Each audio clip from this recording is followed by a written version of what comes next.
Very interesting. So, what is it? For the first time in a couple of years, we're actually got a Comic Con. We actually have a convention going on right now. And because it's superhero related, Warner Brothers and Warner Brothers Montreal and everybody involved with Gotham Knights decided to use this opportunity to showcase their next character trailer. Yes, it's no surprise, it's no secret that I've been a little adamant to what they've been showing lately as far as the character trailers, the gameplay deep dives or lack thereof. I've been a bit of a skeptic, but the one that I was actually one of the more eager ones, aside from Robin, that I wanted to take a look at as far as the characters that you're going to be able to play at and the gameplay that's awaiting us as far as being able to swap between these different characters and their dynamics, was going to be Batgirl. So let's take a look at this character trailer, react to it, break it down, and see if there's a possibility that she might actually be my main in this game. Let's check it out.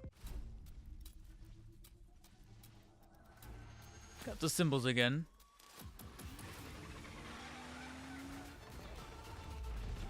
In engine. Claiming it to be engine. If there's one thing I've learned about Gotham City, More of the. I'm starting to get a little tired of seeing the enemies breaking into these armored vehicles. It's because it's like, are those the only events they're showing? I do like her costume though. Alright, that was actually a pretty sick move with the kick. That dude just got Baka!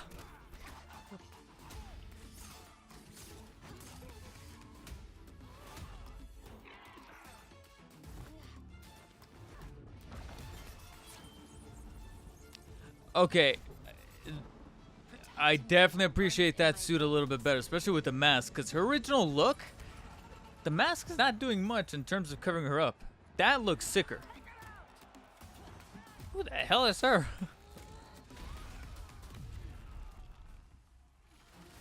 no matter what alias I go by, All I know is that she's another heavy, and so is that guy. that's who I am.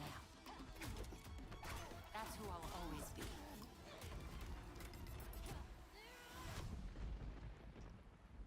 Gotham has called, Oh, and I have answered. that is an interesting thought.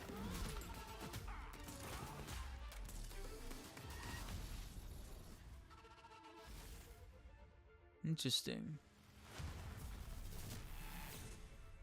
Okay. So, first impressions is honestly, and I'm not even gonna try to front because, it's Batgirl and she's the girl amongst the guys or whatever. I'm not even trying to, butter it up in any kind of form or fashion, but she legitimately looks the most impressive to me thus far out of the four for two specific reasons. But let's get into those reasons as we kind of break down this trailer bit by bit. Okay, so let me, of course, skip past not only the rating pending, even though it's probably going to be teen rated, and the symbols. That is interesting. I didn't know you can scroll even. Is this a new thing? You can scroll even through full screen. Okay, fine, whatever. I'll take it. But let's go ahead and do like a very slow playback as we often do. Let's at least do half speed here and mute it to make sure that we're not kind of clouding our thoughts here. But basically, there's a couple of reasons as to why I was going into the Batgirl character trailer leading up to its hype, a couple of days prior to leading up to these first few days of Comic-Con, as to why maybe she's probably going to be the highlight out of the four so far. Of course, we have yet to see a very deep dive into Red Hood. Now, my only major criticism, as I was kind of already nailing down during the reaction, was that her costume is, for the most part, good, except the mask. Like, the overall costume and ensemble, I dig. It's very quintessential Batgirl, but it's the mask that you can actually see in this white shot here, very, very blatantly, is not the best because it's not even that that much of a mask to begin with. It's just the thing around the eyes and then the ears, quite literally at the top. It's some Twitch streamers have more predominant ears on their headphones than she does. And with the hair, it's like it's basically one of those non-masks, if you will. You know what I'm saying? It's like Clark Kent putting on glasses to say that he's Clark Kent and nobody recognizing that he's Superman. This is borderline that. Unless she's been a bit of a recluse and nobody can really pick up on her face or her hair or her bone structure, it's kind of a stretch for someone to not look at Batgirl and be like, "Ain't that Gordon's kid?" So that's a bit of a stretch we're just gonna have to suspend our disbelief for.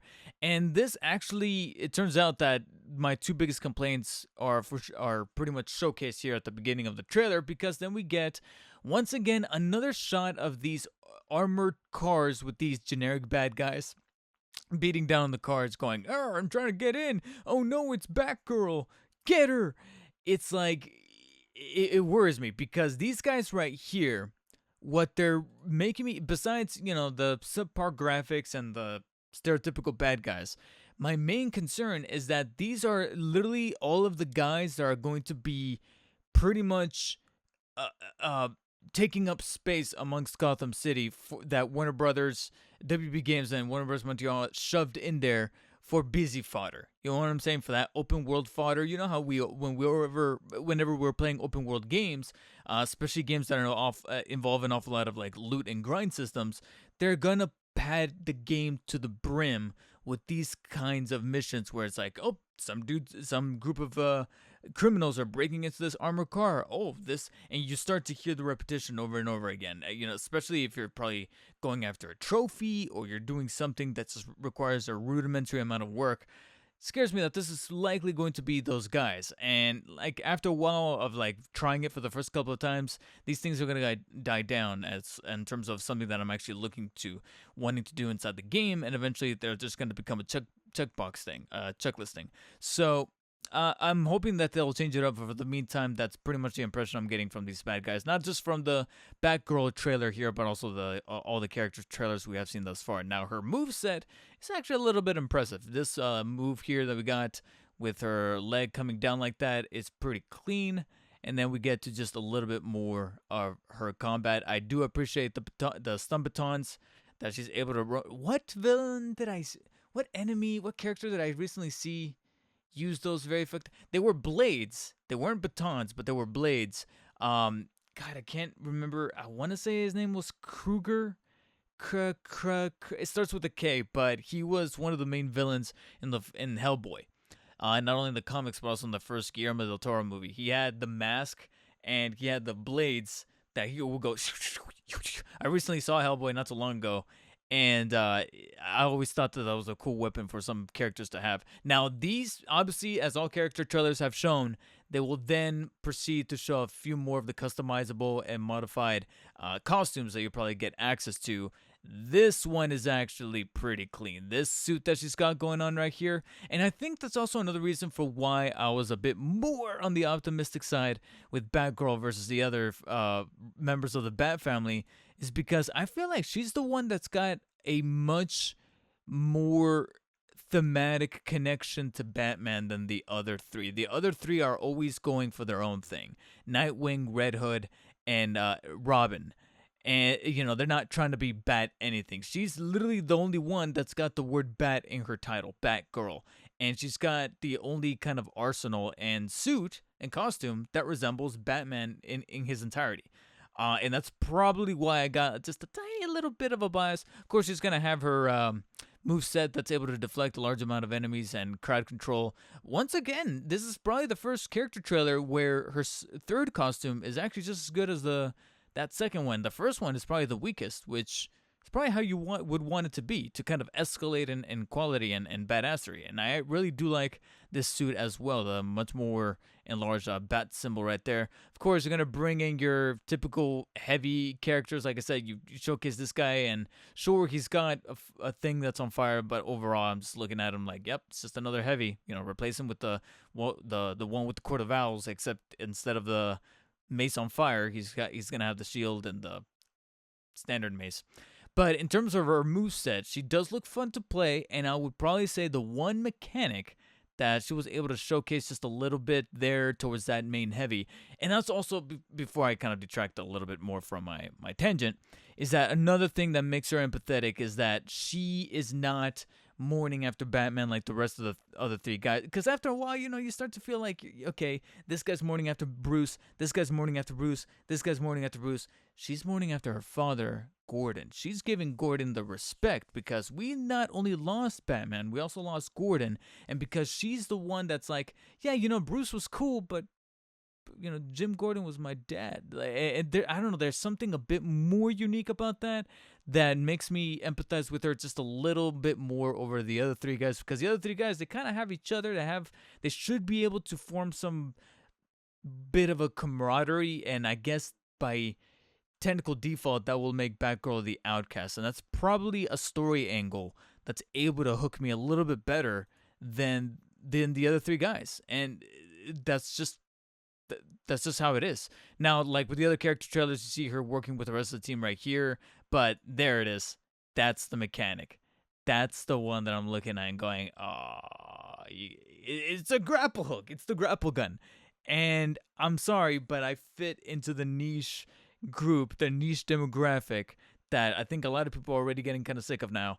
But if you can thrust in a grapple hook into almost any kind of game whatsoever, you probably have my money. You might just have my money. And if Batgirl's the only one with a grapple gun, I didn't see Robin with Nightwing or Robin with one. I've yet to see if maybe there's something else hidden within the little bit of gameplay that we have already seen with Red Hood, but we have yet to see his character trailer. So we'll see if maybe that one will showcase just a little bit more of Red Hood's gameplay to see if there's something about him that could dethrone Batgirl as so far my favorite character and the one that I'm anticipating as maining within Gotham Knights, because overall what I'm seeing from the character trailer, Batgirl's giving me a little bit of cautious optimism, and that's good to see. That's good to see that I'm starting to warm up a little bit to the game, despite still there being those concerns about the monetization of the game, the retention rate of the game, so to speak, because we're all often talking about retention, audience retention within like YouTube videos and whatnot. Gotham Knights starts to kind of veer towards the retention rate that the video game industry is starting to strive for, keeping your attention to the game and keeping you logged in and playing as long as possible, as opposed to having a great gameplay experience through the means of, like I said, looting and customizing and all these different forms of currency and microtransactions. It's the thing that's probably the scariest of all, not only for Gotham Knights, but for any games that are coming our way. And that's why we look at some of the single-player experiences with Find a Rise. But at least the character trailer for Batgirl was able to placate that, at least for the meantime, until we get that Red Hood trailer and probably that final trailer to fully showcase the story, a little bit more about the gameplay, and hopefully delve a little bit more into the hype leading up to the release on October 25th. Guys, what did you guys think of the Batgirl trailer? Let me know in the comment section below. And I know that it's not necessarily Batman related, but I just want to give one more humongous shout out and thank you to those of you who checked out the Spider-Man Lotus essay. I was just not expecting it at all to perform that as I put it, astronomically great. So thank you to everybody who came in through that video by the means of subscribing, liking, commenting, and joining the channel and checking out the rest of the videos. I appreciate you guys, and if you love Spider-Man and Batman just as much as I do, hit the subscribe button, stay tuned, and hopefully I'll see you guys on the next video. But in the meantime, stay humble and take care.